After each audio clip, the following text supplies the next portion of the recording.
हे बघा भर उन्हात शेकोटीचं काम सुरू आहे इथे. ॲक्च्युली शेकोटी नाही आहे, आपण ही जी दोडक्याची लागण सुरू आहे, म्हणजे दोडक्याची लागण करायची आहे. त्यासाठी मल्चिंगला जे आपण होल पाडतो त्याच्या ज्या सळया असतात ना, ते गरम करण्यासाठी इथे शेकोटी पेटवली आहे. आणि हा आमचा सवंगडी आहे. हे तापलेले जे सळया आहेत ना, जो होल पाडतोय त्यांच्याकडे नेऊन देण्याचं काम यांच्याकडे. हे दोन मास्टरपीस हे कशासाठी आहेत माहिती आहे का? जिथे आपण हे ठेवणार आहे, म्हणजे दोडका जिथे लावणार आहे, तर त्याचे त्या जागी होल करण्याचं काम सोनू भैया आणि भाभीचं आहे. आणि हे लिंबू टिंबू दोन.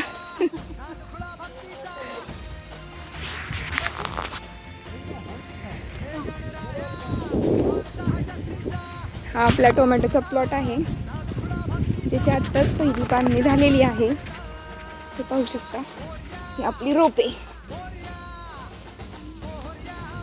एकदम छान कोकोपीट. हे कोकोपीट ज्यावेळेस आपण ठेवतो लागण करताना, तर ते व्यवस्थित ठेवलं जावं नाही यासाठी जिथे आपण होल पाडलेत ते अगोदरच गोळ्या घेण्याचं काम चालू आहे सध्या, जेणेकरून ह्या रोपांच्या बुडातलं जे कोकोपीट असतं ते खाली पडू नये आणि रोपं पटकन चिटकली जावीत, लागण आपली सक्सेसफुली व्हावी म्हणून.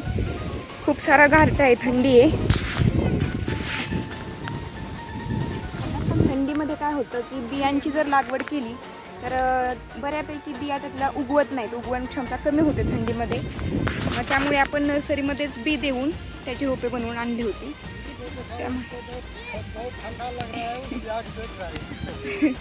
ये जो दोनों दिख रहे हैं ना आगे में, भैया और भाभी, ये बहुत ईमानदार, मतलब म्हणजे आपल्या इकडे काय म्हणतो त्याला की म्हणजे खोटं यांच्याकडे कधी बोललंच जात नाही आणि एकदम प्रामाणिक, अतिशय कष्टाळू आहेत.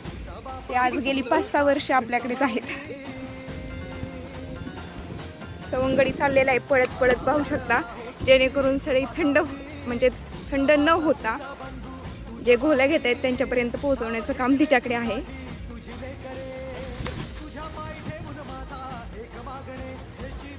हा टोमॅटोचा नवीनच प्लॉट आहे, जो की आपण म्हणजे पहिला पण एक इथे पीक घेतलेलं होतं आणि त्याच मल्चिंग पेपरवरती आपण हे दुसरं टोमॅटोचं पीक घेतलेलं आहे. त्याची पण छान प्रकारे सेटिंग झालेली आहे. परंतु हिवाळ्यामध्ये कसं होतं ना, फळधारणा आणि झाडांची ग्रोथ यामध्ये बऱ्यापैकी फरक आपल्याला पाहायला मिळतो.